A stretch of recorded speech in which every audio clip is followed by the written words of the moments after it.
Right from సింధూరం మీరు ఒక genres of cinemas చూసారు.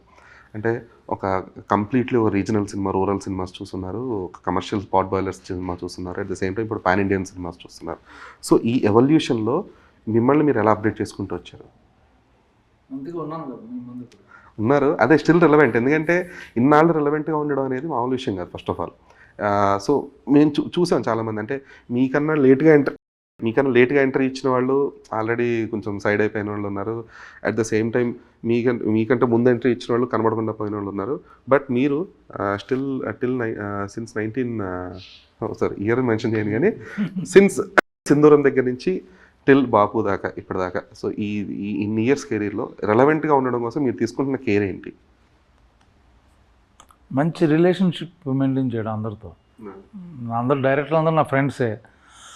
వాళ్ళ అసిస్టెంట్ డైరెక్టర్లు కూడా మళ్ళీ నా ఫ్రెండ్స్ అవుతారు, వాళ్ళ డైరెక్టర్లు అవుతారు. సో నేను ఎక్కువ టైం డైరెక్టర్స్ స్పెండ్ చేస్తుంటాను యాక్చువల్గా.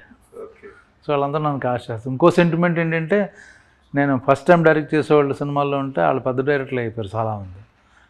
ఆ వార్త ఎప్పుడు స్ప్రెడ్ చేస్తుంటాను. సో కొత్త డైరెక్టర్ నాకు చచ్చినట్టు చూసుకుంటాడు, ఏమో నా పెద్ద డైరెక్టర్ అవుతానని.